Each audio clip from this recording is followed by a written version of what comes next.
Greetings. I am KingSpook, but for this video series, you may call me the Black Fedora. And something you may not know about me is that I consider myself somewhat of a neckbeard. I'm able to walk the fine line between beardiness and the common man. Tonight, in our first installment of DewDrops, we explore 8 tales of what happens when the follicles take you over, when the fedora becomes too tight.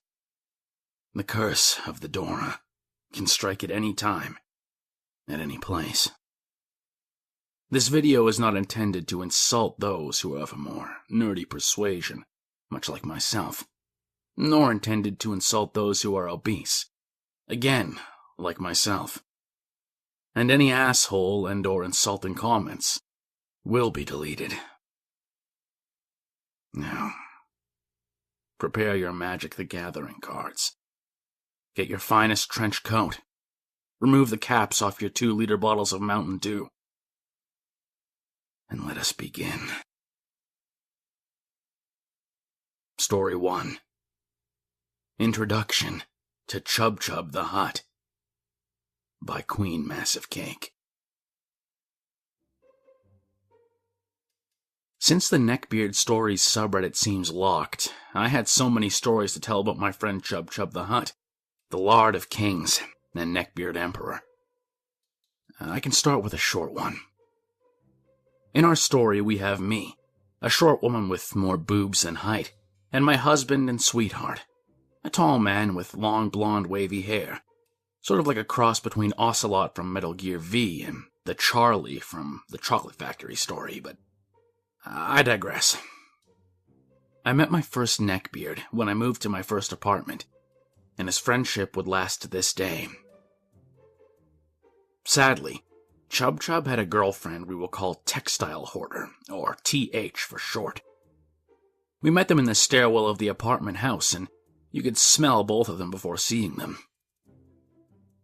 Chub Chub is a tall, fat guy with long, greasy black hair and an unkempt beard, and covered in zits all the way on his neck. She is a short, fat woman, with the same hygiene problems, sporting a t-shirt with a catchy text you would see your mom post on Facebook. Chub Chub greeted me and ignored my husband. Ugh, well, greetings. You must be our new neighbors. I am not very good at conversation, but can always sound nice even if I just want to be left alone. I was just raised to be well-mannered. Hi. Yes, indeed we are. I smiled, and Chub Chub smiled back, displaying his half-toothless grin. The smell was horrible. Hope we can talk more later. Perhaps over some coffee? He said. Maybe, I answered. My husband gestured that we should go. Well, see you around, said Chub Chub, and he and TH walked down the stairs to the store across the road. TH later invited us for some cake and Coca-Cola, in which she showed us the huge amount of buttons she had. We faked being interested to be polite. Me and Chub Chub sat on the balcony, him smoking about 4 cigarettes within 30 minutes. So, what's a cute girl like you doing with a nerd like that guy? He looks like Dracula. He laughed as the fat jiggled. Well, I like guys with long hair. Oh, and nerds, I answered. Oh, what type of nerd are you then? He asked and smiled like hell. Video games and anime type of nerd. I really like Gears of War and Warcraft 3, I answered, with my nerdy enthusiasm. I prefer real games, like the old types. Bet you never heard of Die by the Sword. He cackled. I have, actually. I used to play it as a kid. Great story for the time, I answered back. Oh, no. Nobody's ever heard it from everyone I've met. You don't need to fake it, you know. You don't need to impress me, he said, and smiled even wider now, touching my knee. My husband and I left 15 minutes after this conversation because I had to go to work. The last thing Chub Chub did was to hug me very hard and long, and wave me goodbye as I went to work on my bike. Chub Chub later befriended both me and my husband on Facebook, and started what would be 5 years of friendship I can't get out of. Story number 2. My narcissistic Legbeard / nice girl ex by the 42 Potato. For reference, a Legbeard is the female equivalent of a Neckbeard. Sorry for the length and poor grammar. I didn't want to make a series. I know it's a pain to find a sequel to something on Reddit, and I was lost in thought while typing, so I used also far too frequently. Let me start off by saying this story fills my veins with fire. I despise myself for ever letting it happen, and so I'm going to start from the very beginning of it all. Let's introduce the characters. Me. I'm skinny, 5'8", wear glasses, and have very messy, dirty blonde hair. I don't bother to tame because it always lays flat even with product. S, my sister. She's 5'5", long, light blonde hair, wears contacts, and is an amazing person towards people when they aren't assholes to her. Burb, my brother. He's 4'6", also has messy, dirty blonde hair that won't lie flat, and has an amazing sense of humor for his age, and loves birds. Mom, my mother, 5'2", darker blonde hair, and is also an amazing person to people when they aren't assholes. Seaweed, my ex. She's around 5'4", brown hair, red glasses, and hair that looks like she cleans it with vegetable oil. Smells like seaweed. I won't spoil the big parts about her personality. September 2017.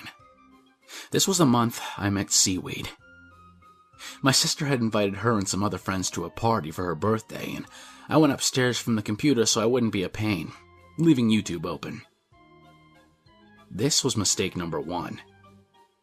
Seaweed had seen the computer screen, and she saw a Social Repose video on the screen and demanded to know who in the house watched Social Repose. My sister called me down from my room, and Seaweed introduced herself. I smelled her for sure, but I assumed it was just the trash, which was right next to us. She introduced herself, and then proceeded to take my phone and add her number. I thought she just wanted to be friends because we both liked the same YouTube creator. This was mistake number 2. Over the next 2 weeks, we talked a lot, and I eventually asked her out to a movie. Terrible first date idea, but I had never had a girlfriend. We looked at a local theater and decided to see Geostorm the next weekend. After watching the movie, I was extremely awkward, eventually leaning in for a kiss. Before leaving, she insisted we take a selfie to document the event. She became my girlfriend that night. Mistake number 3. We dated for 6 months. Throughout that time, we had some interesting occurrences. For one, 2 weeks in, she sent me text messages about how I'd kept her from suicide when I texted, having had the pills in her hand and being about to take them, but I stopped her. I learned after the breakup this was fake, and she wasn't actually suicidal. She just wanted to seem sweet. She also dragged me to her youth group and to her Christmas Eve church sermon, where she insisted I act like a Christian. I'm an atheist, so as to come off good to her pastor and priest. I didn't want to be fake and was open about being an atheist, to which she ridiculed me about how I was giving her a bad rep. These events she dragged me to were her major displays of narcissism, with minor ones scattered around, but I didn't connect the dots for a while. She also asked me to go to her basketball games. She's terrible at it, and she complained of asthma issues and how the coach wouldn't put her out, and her mom explained to me that she doesn't have asthma. She's just convinced she does, and won't believe the doctors. There were also major nice girl incidents where I gave her my Snapchat password. She messaged any of my female friends that I often talked to and told them to stop trying to steal her man, demanding they block me. She then deleted the messages to keep me from seeing. I only learned of this a week after the breakup when they re-added me. Other instances of weirdness were when she gave me a homemade squishy, one of those memory foam things that look like food they sell at malls, for Christmas. It was made of her old mattress and markers. Not only did it stain my fingers, but it smelled like someone who bathed in the ocean in sewage. Something to note here is she was very vocal to me about how she slept naked, so all the sweat soaked into her sheets and mattress instead of her pajamas. She always complained about her family's lack of money. She had a brand new phone and unlimited data, and I still have an iPhone SE and 4 gigabytes of data for my entire family of 5. One of the worst parts, though, was she started cutting off any friends who wronged her. Pretty much, if she even thought you were talking shit about her, she'd cut you off. Not only did she do this to my sister, but she started bullying her and talked shit about her to me. My sister thankfully started retaliating back at her and would mock Seaweed in return. She mentioned to me how, a little before Seaweed cut her off, Seaweed recommended to her that she should let the shampoo sit in her hair before rinsing it so it could work. She insulted my sister's perfectly straight, long blonde hair, which, I might add, is free of oil, unlike Seaweed's. Anyway, my birthday eventually rolled around in March. Seaweed gave me an entire box of stuff for my birthday, including butterscotch, with a note saying, "You're sweeter than butterscotch." Now, I know she was trying to be cute, but I've always thought butterscotch was overly sweet, so I could have taken it as an insult. She also got us tickets to a local New Politics concert. My first ever concert. It was at the end of the month, and I had to leave early because the crowds and noise were badly messing with my anxiety and giving me a headache. I went as fast as I could outside when my dad got there, forgetting to say goodbye to her, and apologized when she caught up to me about 10 feet out of the door. The good thing out of that concert was I got into a band called The Rex, and now I think about Seaweed's shitty personality and laugh when I listen to this song called "I Don't Like You." Look it up and you'll see what I mean. After the concert, she went off to Flower City Work Camp, a group her church is part of which helps fix houses of poorer communities and has a morning sermon every day. The day Seaweed gets back, I'm excited to be able to text her again, stop keeping her Snapchat streaks. After a while, as no phones were allowed at the camp. But I only get part of what I want. The first text from her is, "We need to break up. I'm Christian and I can't be with you." She knew from the beginning I was an atheist. The fact that she breaks up with me 6 months later about it, over text. I was devastated and fell into a depression. She blocked me on everything, and I texted her now dead number because I was lonely and missed her. She unblocked me to send an SS of My Chemical Romance's "I Don't Love You," which didn't help me.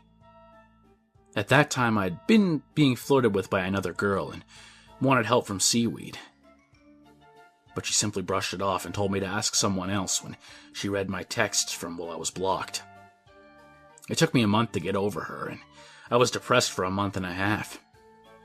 Eventually, I got out of it, and she's now a joke to me and my friends. My mom said she knew Seaweed was a fake from the beginning. I wish I heard her warnings about it, though. My brother now resents Seaweed and will joke about her quite often. Now, 6 months after the breakup, there's several things I know that happened after she left me. First off, she's convinced she's graduating a year early.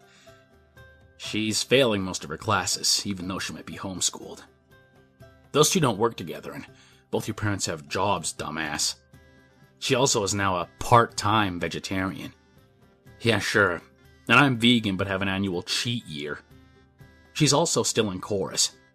Even the chorus teacher talked shit about her because her singing is so bad, but she's convinced it's amazing. I also recently learned that she was in a relationship 2 weeks after we broke up, yet she was calling me a whore because of the girl who liked me that I mentioned earlier. Finally, I'll leave it off with that when I pass her in the school halls. She's a freshman now and I'm a sophomore. She gives me glares. I act as if she doesn't exist and resist the urge to flip her off. Nobody really understands how I survived 6 months with her. They've seen her behavior firsthand. It's because I was oblivious. It was before I found Reddit. I wish her transfer to another school were accepted. I wouldn't have to see her. I pity whichever guy she latches onto next. they're gonna have a rough time. Neckbeard by Xylon X. If you've ever spent time with a group of gamers, you've run into someone with a homebrew pen and paper system. My buddy Larry had a system that ran similar to Shadowrun, but with a different setting. It was fun to play, and our gaming group would meet up on weekends to play around on a post-apocalyptic Earth with magic and guns. It was great. The problem here was Larry's brother Davin. We had girls in our gaming group. Seduction was a trait that could be leveled with experience. Davin maxed out his seduction and would attempt to use the role-playing sessions as an excuse to make a seduction roll on female players. It was super cringy. And for the most part, Larry would tell Davin to chill the fuck out. Davin was your typical neckbeard. He spent the vast majority of his time and money buying sleazy anime with girls that looked 5 but were really 1,000 years old, dude. Davin would spend his free time watching hentai and playing World of Warcraft. Unlike Larry, he still lived with his parents and drove around in this janky Pontiac that looked like he had picked it up on Craigslist. We generally tried to avoid gaming sessions where Davin would be present. At one point, I went as far as to bribe Larry's mom with a 5th of Jim Beam so she'd keep him busy that weekend. This all went to shit, though, when our buddy Gerald got himself a new girlfriend. Gerald's girlfriend Dawn was a slender woman with a petite frame that looked like someone out of an anime cartoon. She dyed her hair blue, she wore frilly skirts, and would often put her hair in pigtails. She was cute and kitschy. My favorite thing about Dawn was that she'd play a cleric, and we needed a healer for the party. I think we had 3 decent sessions before Davin was able to make it over. Larry had a soft spot for his older brother, and let the guy weasel his way into the session. Davin's character was a paladin by the name of Gaius. Dawn's character was a cleric by the name of Mary. As Gaius, Davin would constantly flirt with Dawn's character Mary. The issue here is that while in the context of gaming that was bad enough, Davin was doing this while breathing heavy and sitting across the table from Dawn. It got so bad that after 30 minutes, Gerald stood up and shouted, "Stop perving on my girlfriend, you fat fuck!" Davin smiled and, in the most annoying dickhead voice a human being could muster, said, "I'm not flirting with Dawn. Gaius is flirting with Mary. Relax. It's just roleplay, bro." Gerald came across the table and Davin curled up in a ball as Gerald stomped him. Larry pulled Gerald off his brother and I pulled Davin outside. He paced around the driveway cursing about how he didn't want to use his Krav Maga training on Gerald because he'd go to prison for murder. I just nodded my head and went back inside. Gerald told Larry he wasn't going to come over anymore if Davin was going to pull that pervy bullshit. Davin, on the other hand, had met his soulmate, or so he thought. We started having to game over at Gerald's house because Davin knew better than to show up there. Even still, we'd see that same piece of shit Pontiac rolling around the block about once an hour. And if Dawn was outside smoking a cigarette, the Pontiac rolled even slower. At one point, Gerald pulled out his paintball gun and lit up the side of the Pontiac. A few days later, we ran into Davin, and I asked why he was creeping on Gerald's house. He claimed to have no idea what we were talking about. There was still yellow paint on his passenger side door. This continued for about 5 or 6 more weeks. Dawn eventually told us that Davin had filled up her parents' answering machine with creepy messages asking permission to date her. You, please. She lived in the dorms of the nearby university.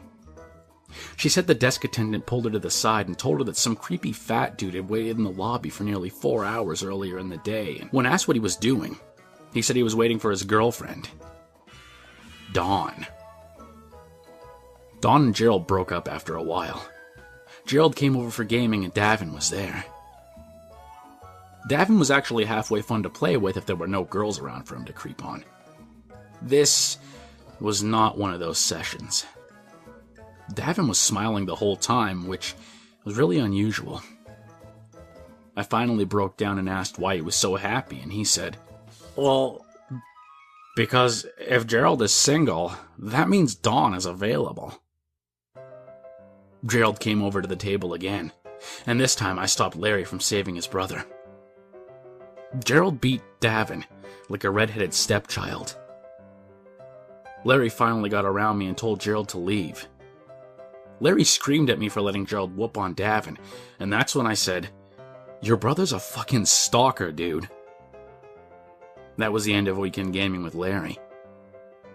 Gerald and I found another gaming group, and things were pretty much okay after that. One thing, though. I'm still friends with Dawn. She ended up having to get a restraining order against Davin. He would follow her at a distance when she was walking between classes.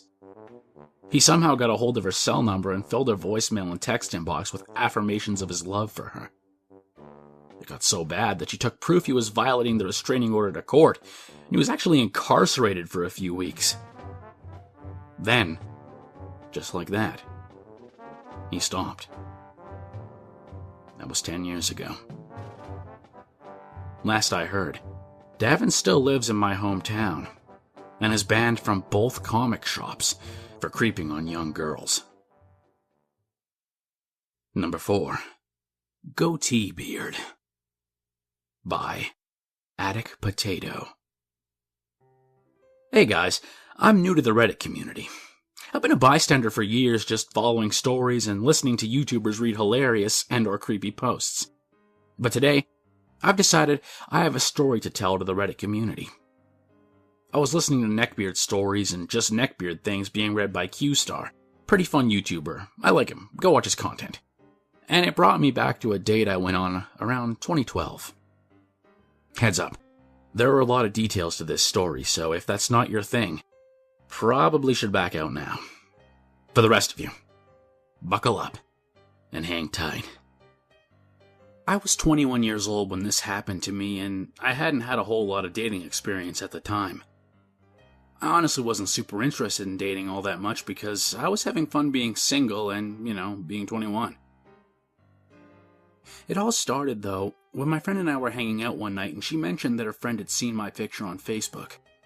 Apparently, he was like, "Please, give me a date with this girl," and was saying how cute I was, yada yada. So naturally, my friend proposes that I go on a date with this guy. Now, I had never met him. I didn't know which friend she was talking about, but, why not go on a date? But I still requested that we make a double date out of it because I was still new to the dating world and, of course, I didn't know this guy. My friend agreed, and we started making plans. I asked my friend for a clue as to who her friend was that I'd be going with, since, for some reason, she didn't want to tell me who it was. I still don't understand that logic to this day. All she told me was that his name started with C and rhymed with brain. Not helpful. So I did what I do best. I opened up my own personal investigation to find out exactly who I'd be going on this date with.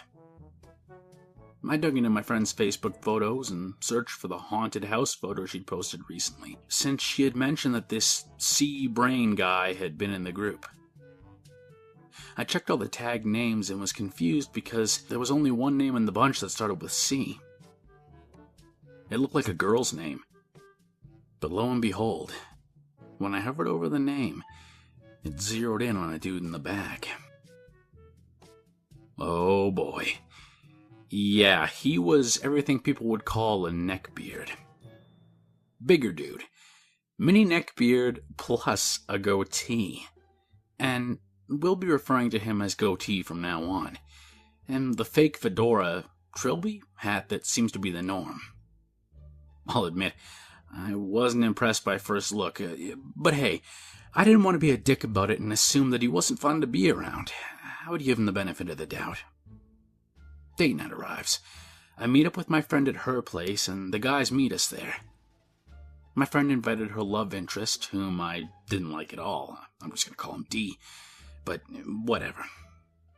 They both show up with flowers, which is a nice gesture. I enjoy getting flowers. We pack into Goatee's itty-bitty car, and we head off to our first destination, mini golf. Mini golf, in my opinion, is a fun first date. This place was also backlit and had glow-in-the-dark golf balls and all that jazz, so it was pretty cool. It's already kind of weird, though, because my friend and Dee are being a little more intimate with each other.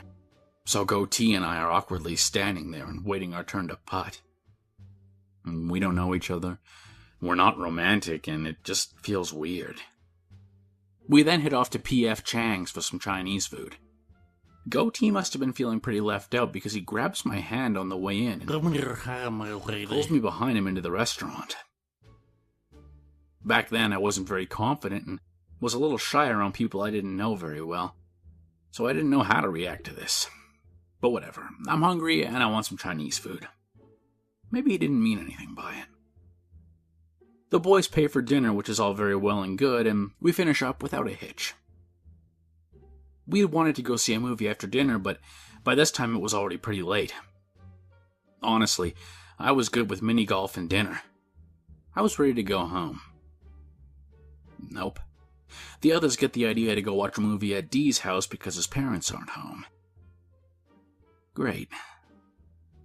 Fast forward to Dee's house and Dee's room.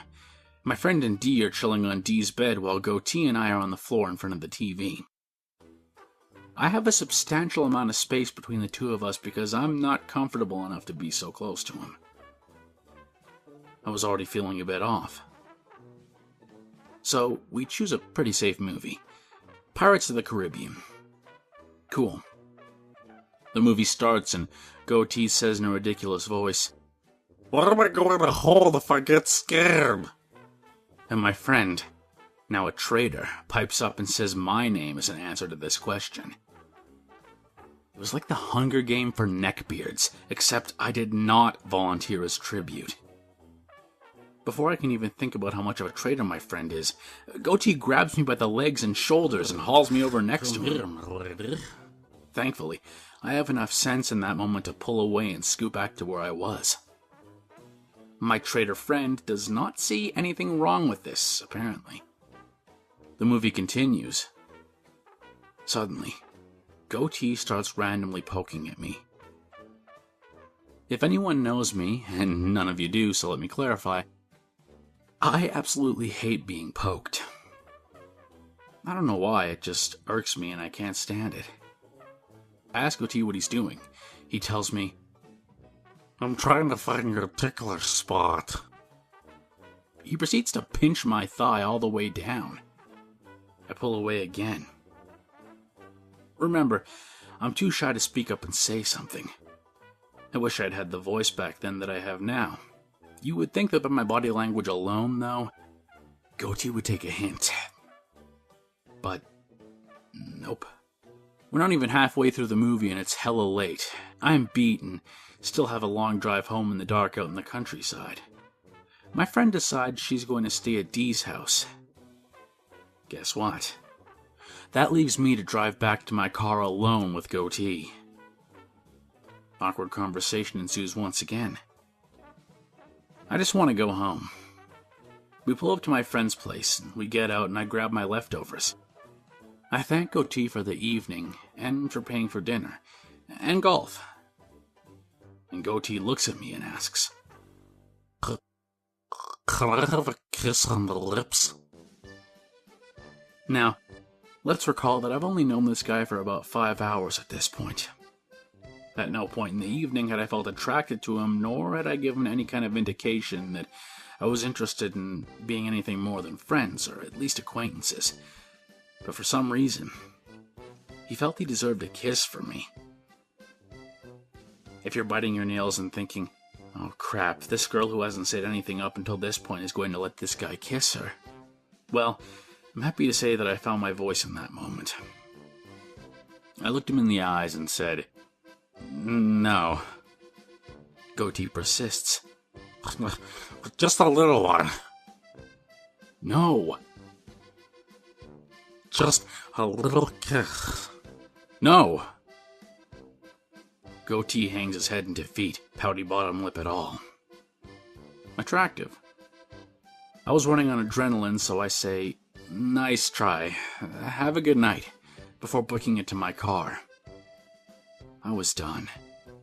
I needed to get out of there. Wow, I didn't know that it takes saying no 3 times to get a person to stop. And here I work as a preschool teacher, teaching little children to stop the first time another child tells them no when it comes to physical contact. I wish I could say that's where things end with this guy, but that's a story for another day.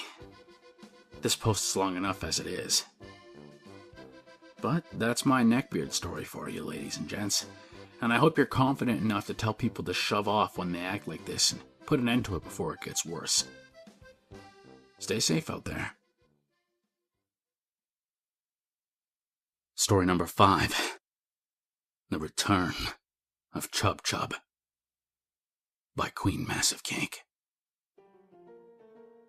The storytelling shall carry on about Chub Chub, when he broke off with his girlfriend to be my friend. In this story we have the cast of TH, Textile Hoarder, me, Chub Chub, and my husband. It was nearing autumn and I was sick, spending some time playing games online and looking around on Facebook. I saw a post of TH saying something she tends to do, racist crap with zero fact to back it up, and commented that she was being a racist and carry on with my day. Later that day, a hard and fast knock on my door could be heard. Outside stood Chub Chub, crying his eyes out and looking at me with pure sorrow. He hugged me. I cringed. "The Textile Hoarder said I can't be near you because you called her a fat racist," he cried and blubbered. I looked confused since I only called her a racist, but decided to say sorry for my comment. She refused to come to the door, so I said that he should pick her side for the time being. It's better that way. I hate conflict, and my comment online was perhaps dumb. Later that day I could hear them fighting badly. She stormed out and drove off in her car. He was now destroying stuff in his apartment, and I decided to leave him alone. He knocked on our door the next day, and was crying and saying stuff like, "I can't lose you as a friend. I would kill myself." I looked at him annoyed and started to feel this was going too far, and asked for his girl's number, and me and her spoke. All was cool for a while. She just requested we spend less time together. I agreed. Chub Chub took this as a challenge to gain my attention and disobey his girlfriend. But he would show up at my apartment in night classes to secretly hang out. I told him to obey his girlfriend. He declined and said, "I would never betray my lady," and we would fit so good together. I would at that moment smile awkwardly and just ignore it. I should have said no and disagreed. It was in his view, me agreeing to us being a couple somehow. That started a new line of him calling himself my secret boyfriend, and me telling him to stop did nothing. This would happen again and again for a month. The next year he broke it off with his girlfriend. He found out she cheated on him and stole money. I felt bad, and me and my husband comforted him. Now being single would start even worse behavior from him. He even bought me a whip and ball gag for my birthday, a gift I did not want. He also made me a spanking paddle he carved himself from a cutting board. Number 6. Chub Chub showing up half naked declaring his love by Queen Massive Cake. It was near spring and I was sitting at my desk finishing commissions that I was behind with and ignoring everyone and everybody contacting me. I heard someone ring my doorbell so aggressively that I lifted from my chair and screamed. I got up. A quick background info. I had a stalker for several years that would pull my door to see if it was unlocked. But I digress. Outside my door he stood in his tidy whities, displaying his huge belly covered with zits and hair.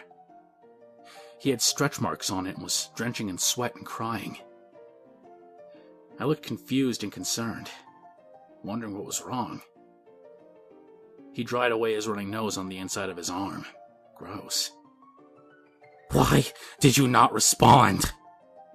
He almost screamed at me. I was too busy drawing and didn't hear my phone, I said and looked annoyed. "I wrote you on Skype and you clearly saw it," he shouted. His fat jiggled as he waved around his arms in angry motions. I can't handle to hold this secret. I must talk to you, Chub Chub said, and forced himself in and sat down on my kitchen chair, now shaking nervously. I still tried to process a man in my kitchen in his underwear shaking like he was high. I love you, he said, being all dramatic. Okay, that's all I could say back, because what the hell should I say? What do you feel about me? I still have your pillowcase, and it really helped me after the breakup. He rambled on about a lot of stuff at this point. God, the cringe I felt. I had confrontation, being pushed to answer questions. I had to respond. First, I never gave you a pillowcase. My husband did. And no, I don't love you. You're a close friend, but not a person I could see myself dating.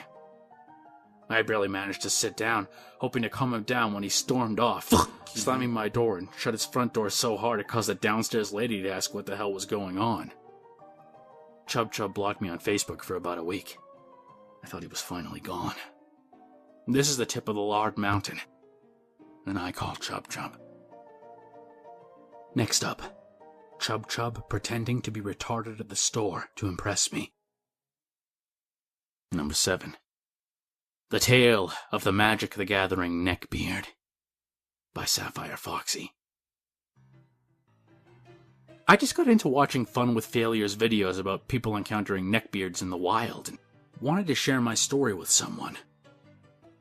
About 10 years ago when I was 14, a game workshop opened up right near my grandparents, and 14-year-old Foxy was a very happy girl as I'd always been into Magic the Gathering, but due to nowhere in reasonable distance selling the cards, I had to play with my dad's old cards and have a very limited pool of people to play with, mainly being my dad and uncles. I immediately became a patron of the shop and finally bought my own deck, a black/artifact deck from a new expansion that had just come out. Pyraxia or something like that. I've been out of the game for several years now, so I can't really remember that well. And the owner told me that Fridays were the shop's Magic the Gathering nights where people could come and play informal tournaments, which was perfect for me as I stayed at my grandparents' on the weekends, and it being so close, they didn't mind me going and coming real late for the tournaments.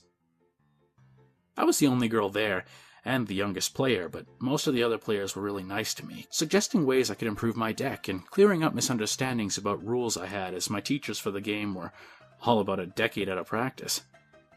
And then there was MTG Beard. He was a big guy, scraggly fluff all over his neck and chin, and a fedora I could have sworn was a part of his skull, as he never took it off. He never miladied or tried to flirt with me, only because I was so far underage, and the owner had made it clear he wasn't going to tolerate anything too appropriate in front of me, despite me saying I was pretty shameless and they didn't need to censor themselves for me. For the first few weeks, he just grunted and ignored me.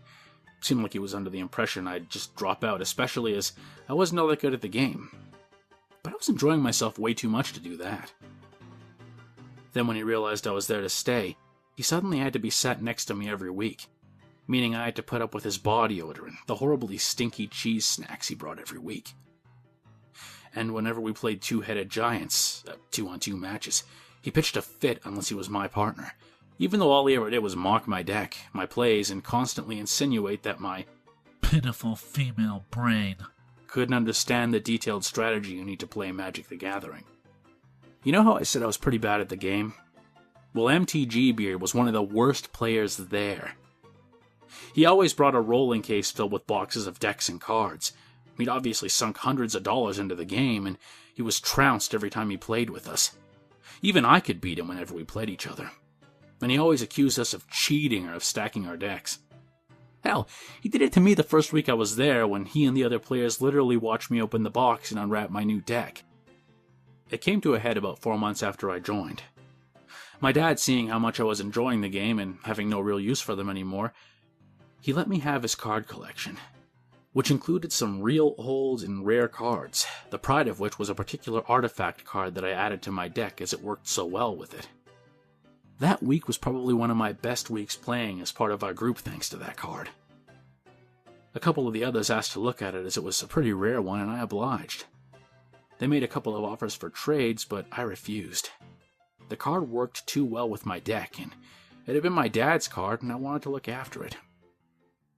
Then MTG spoke up. I'll give you $2 for it. MTG, I'm not trading or selling it. And even if I was, it's worth a lot more than that. Probably closer to $50. You can't even use it properly. $5, no more. I was getting really annoyed. I'd won most of my matches that night despite his insistence I wasn't using it right. I said no, MTG, it's worth more than that, and it's my dad's card. It's not for sale or trade. Fucking bullshit. He grumbled loudly and put it back with my cards, and I thought that was it. A little later, me and another of the players were hashing out a trade for some other cards, and I picked up my cards to go through them to find the one I wanted to trade. My rare card was gone and replaced with a red dragon card that very much didn't belong to me. I was scared and rather annoyed, but I did my best to hide it. Hey, MTG, I think you had a mix-up. I have one of your dragons instead of my rare card. No, I didn't. Well, you're the last one to have my card. Where is it? I gave you the dragon for the card. I was fucking pissed. Hey, asshole, that isn't how it works. I said I wasn't selling or trading the card. You can't just give me a random card, take mine, and call that a trade. Well, too bad. All trades are final. The others weren't having it either. Everyone was siding with me, insisting he give me my card back, and MTG refusing. The owner, annoyed at the noise we were making, came out of the back and was real angry with MTG. MTG, give Foxy your card back now, before I call the police and they make you give the card back. For a minute, MTG looked like he was going to punch the owner before visibly sagging and deflating, pulling out one of his deck boxes, and handing me my card back. I, of course, checked that it was my card and that he wasn't trying to pull anything, and tossed his dragon back at him. The owner was still real angry with MTG. I don't tolerate thieves in my shop. You're banned, MTG. Now get out. He slunk out, Case rolling after him. Our Magic the Gathering group lasted till the game shop sadly went bankrupt and had to close 2 years later. As an addendum, this is Black Fedora speaking, it turns out the card was an extremely rare Black Lotus card, one that once sold for $27,302. I would like to think that MTG was sort of like Dr. Octopus. You know, in Spider-Man 2, how the robotic arms are talking to him and urging him to commit crime. Well, maybe the follicles within his neckbeard were urging him to commit crimes as well, to steal the cards for profit. Who knows? Number 8. Chub pretending to be retarded at the store to impress me, by Queen Massive Cake. I am more boobs than height.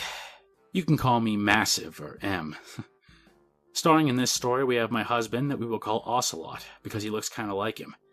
And also, before starting the story, let me add a few details about Chub. He does not like to be wrong. He reacts in an aggressive and almost bully-like way when that happens. He would threaten to commit suicide so much that he gave me his key just so I could check up on him. For your information, I refused, and my husband did it instead.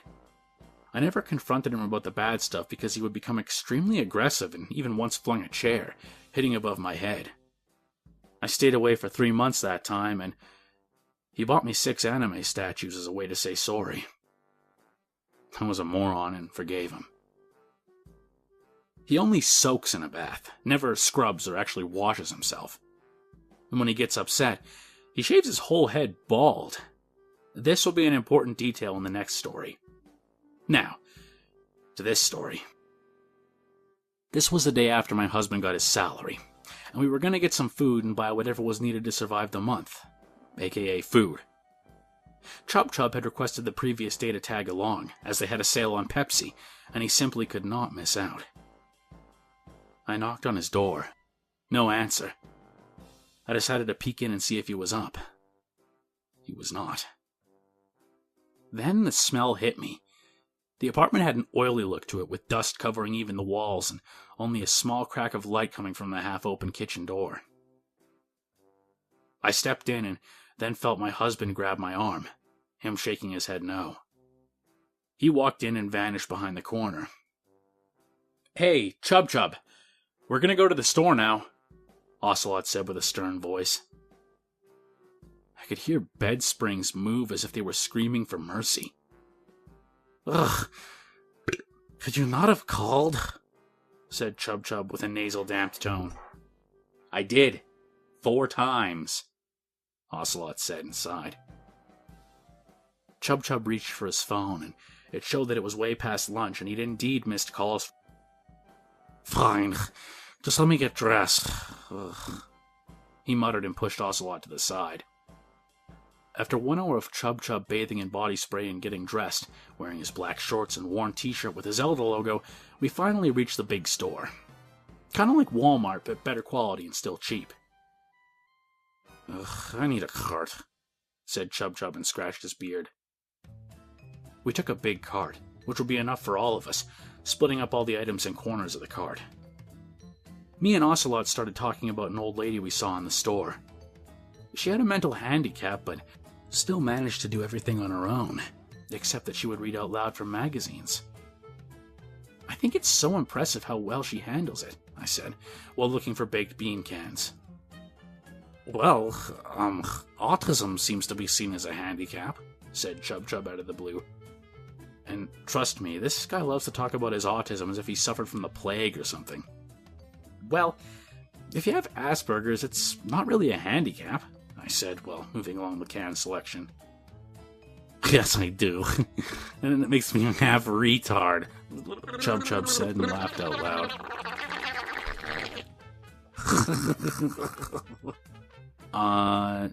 No. But stop saying retard, please," I said in reply. "What? Are you ashamed of me being a retard?" Chub Chub said, patting his belly and looking cross-eyed. "No," I said. You are a healthcare professional, right? Take care of me, Ocelot," said Chub Chub and started a fake limp and trying to embrace Ocelot. He moved away.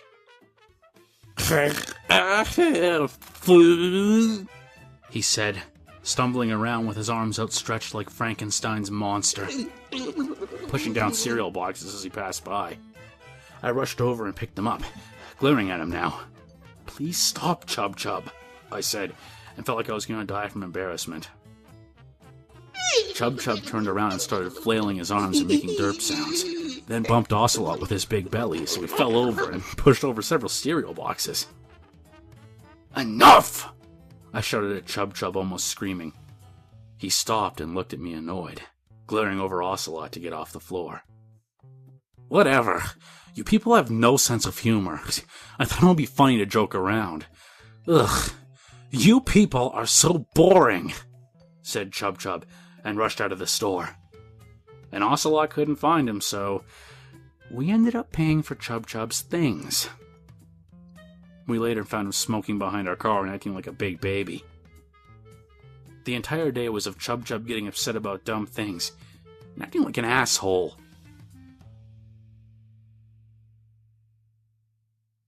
Well, my friends, the stench of dew lingers in the air. But it's time for me to go. If you'd like more videos in the DewDrops series, let me know. And also, if you'd like to send any of your own Neckbeard stories, let me know.